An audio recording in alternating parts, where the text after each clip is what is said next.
CTI is a time-limited, phased approach to case management that was developed over 20 years ago as a way to prevent men who were living with mental illness and experiencing chronic homelessness from becoming homeless again after leaving shelter and moving into housing.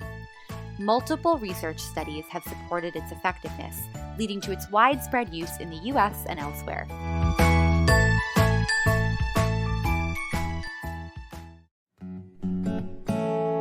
The main goal of CTI for rapid rehousing is to improve the client's capacity to remain housed during rapid rehousing and afterward by effectively connecting them with critical community supports and by helping them to attain greater economic stability.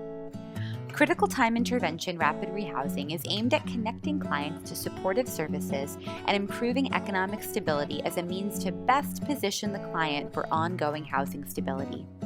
In order to achieve this, the intervention focuses on factors that may directly influence housing stability, including obtaining and coordinating applicable financial benefits, accessing healthcare, childcare, employment, and education, as well as financial planning and management, and connection to social and community supports.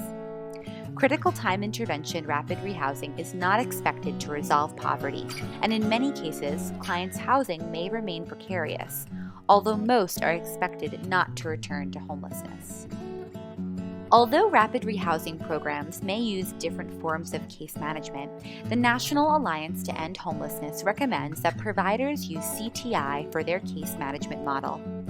You can see that case management is one of 3 elements that are engaged to reach the rapid rehousing goal of a quick exit from shelter and a return to permanent housing.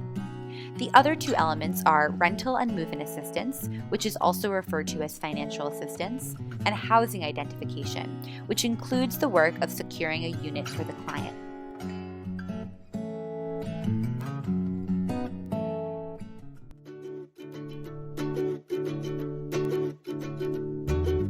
CTI for rapid rehousing has unique characteristics that set it apart from other case management approaches.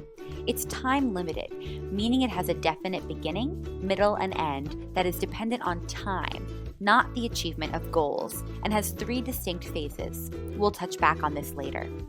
The phases begin with intense contact from the worker.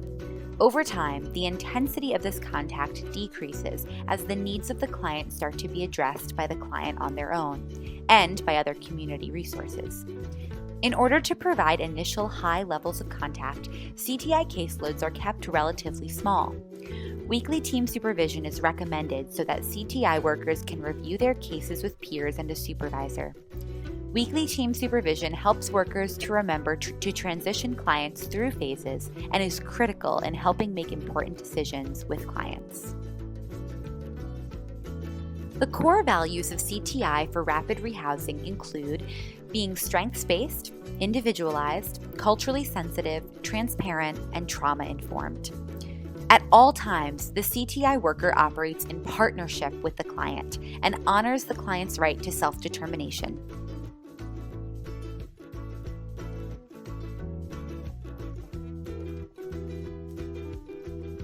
These first 2 bullet points address the work of creating access to financial resources, both public benefits and employment. They also include connecting clients to critical resources needed to maintain employment and well-being, such as healthcare, childcare, and education or training. Lastly, the CTI worker aims to connect clients to both informal social supports, such as family, neighbors, and friends, as well as community supports, such as faith groups, community centers, and social service providers. The duration of CTI is 6 months following move-in. The intervention consists of a pre-CTI phase and 3 subsequent phases. Phases 1, 2, and 3 each last 2 months. The length of pre-CTI will vary depending on how long it takes for the client to obtain housing. Once a client moves into their new housing, Phase 1 begins. It is important to remember that the movement of clients from one phase to another does not depend on the achievement of certain goals in each phase. The phases are intended to guide the worker's activities, not the client's successes. Providers often ask, how can we end CTI services with clients who are still at high risk of losing their housing? It's important for you to remember that a CTI intervention is not designed to provide treatment for mental illness, nor is it aimed at resolving poverty. The purpose of the intervention is to identify the client's needs, locate support for them in the community, and connect clients to them. Your job is to create connections that are deep and long-lasting, and to step away and let those resources take over so that you can go on to work with the next client.